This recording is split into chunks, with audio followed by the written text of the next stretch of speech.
Assalamualaikum warahmatullahi wabarakatuh. Perkenalkan, nama saya Anggita Mendisyayani dengan NIM 2348201009.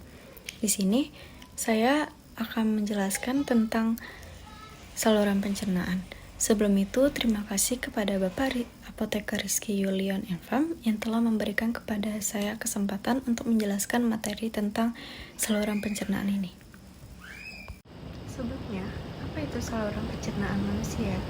Saluran pencernaan manusia adalah suatu sistem dalam tubuh yang berperan sebagai penerima makanan dari luar, yang kemudian diproses di dalam organ-organ pencernaan manusia, dimulai dari menerima makanan dari luar, mencerna, menyerap, bahkan yang dapat diserap, serta mengeluarkan sisa-sisa pencernaan. Mengapa pencernaan itu penting? Pencernaan penting karena tubuh membutuhkan nutrisi dari makanan dan minuman yang dikonsumsi. Nutrisi yang diperoleh dari proses tersebut adalah karbohidrat, protein, lemak, vitamin, mineral, dan air. Tujuannya agar tubuh tetap sehat dan dapat berfungsi dengan baik. Sistem pencernaan bekerja dengan memecah dan menyerap nutrisi dari makanan dan cairan yang dikonsumsi. Ini digunakan untuk kebutuhan penting tubuh seperti energi untuk beraktivitas dan pertumbuhan serta perbaikan sel. Selanjutnya, kita masuk ke organ-organ sistem pencernaan. Yang pertama itu ada rongga mulut. Rongga mulut mengandung dua organ sistem pencernaan, yaitu gigi atau dentin dan lidah atau lingau. Yang kedua itu ada kerongkongan atau esofagus. Kerongkongan adalah tabung berotot dengan panjang sekitar 25 cm yang memanjang dari ujung rongga mulut ke lambung dan berfungsi untuk melewatkan yang dikunyah dari mulut ke lambung atau menelan makanan, sehingga mencegah masuknya benda asing ke dalam lambung. Kerongkongan terdiri dari 4 lapisan, yaitu lapisan mukosa, lapisan submukosa, lapisan otot, dan lapisan adventitia. Selanjutnya yang ketiga itu ada lambung atau ventriculus. Lambung adalah bagian saluran pencernaan yang membesar. Perut bisa menampung 1-2 liter makanan. Tugas lambung adalah menyimpan makanan sementara dan mencernanya secara kimiawi dengan bantuan sari lambung. Yang keempat itu ada usus halus atau intestinum. Usus halus adalah bagian dari saluran pencernaan yang terletak di antara lambung dan usus besar. Usus halus merupakan suatu tabung yang panjangnya sekitar 6-8 meter. Selanjutnya yang kelima itu ada usus besar. Usus besar merupakan bagian usus antara usus buntu dan rektum.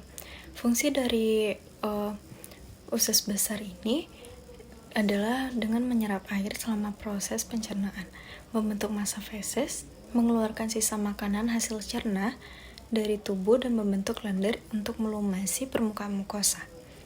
Yang terakhir itu ada anus atau rektum.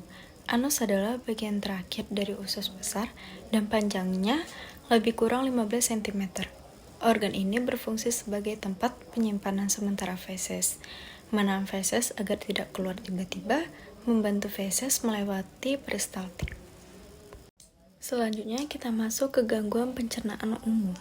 Yang pertama itu ada penyakit GERD. Penyakit GERD adalah kondisi ketika asam lambung naik ke kerongkongan. Kondisi ini terjadi akibat melemahnya cincin otot.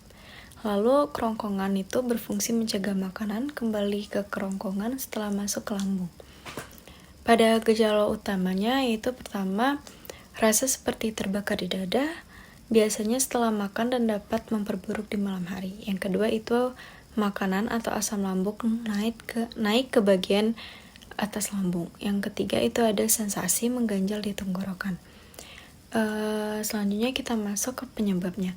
Penyebabnya itu yang pertama ada obesitas, yang kedua kehamilan, yang ketiga usia lanjut, yang keempat kebiasaan sering berbaring atau tidur setelah makan, yang kelima penyakit bawaan lahir seperti hernia hiatus atau atresia esofagus. Yang keenam itu pernah menjalani operasi di area dada atau perut bagian atas sehingga melukai kerongkongan.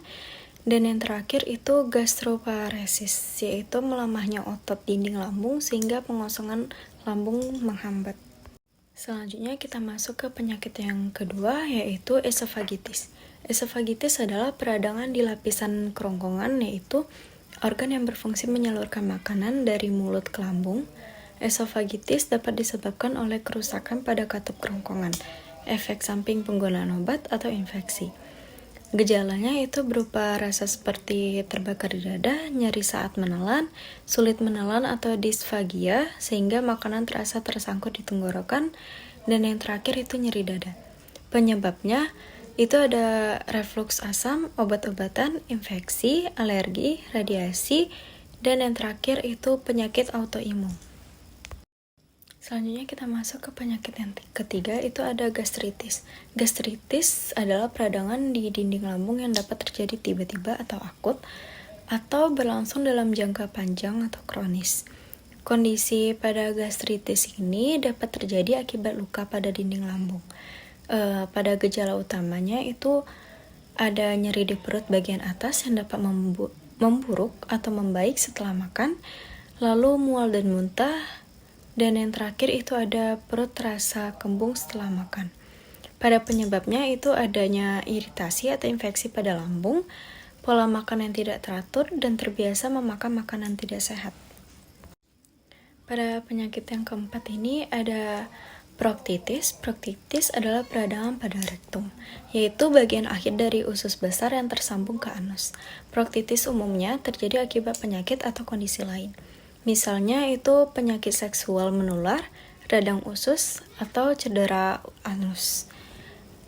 Dan pada gejalanya itu ada sering merasa ingin buang air besar, nyeri di perut, rektum, dan anus, diare berdarah dan berlendir, pendarahan dari rektum. Pada penyebabnya itu ada cedera pada anus atau rektum, terus efek samping obat-obatan seperti obat antiinflamasi non-steroid atau NSAID, terus kurangnya aliran darah ke rektum. Pada gangguan yang terakhir ini ada wasir. Wasir adalah pembengkakan pembuluh darah di sekitar atau di dalam anus. Kondisi ini seringkali terjadi akibat sembelit kronis, hamil, atau obesitas.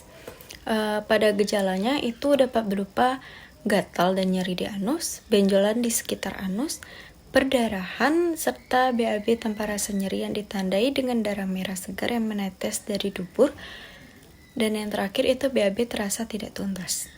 Lalu penyebabnya itu ada mengejan, terlalu keras saat buang air besar dan mengangkat benda, terus mengangkat beban yang berat, obesitas, kehamilan yang mana perkembangan rahim menekan pembuluh darah, kurang konsumsi serat sehingga menyebabkan sembelit, dan yang terakhir itu sering duduk atau berdiri terlalu lama.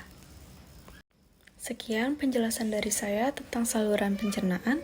Apabila terdapat salah kata, saya mohon maaf. Saya akhiri, wabillahi taufiq wal hidayah. Wassalamualaikum warahmatullahi wabarakatuh.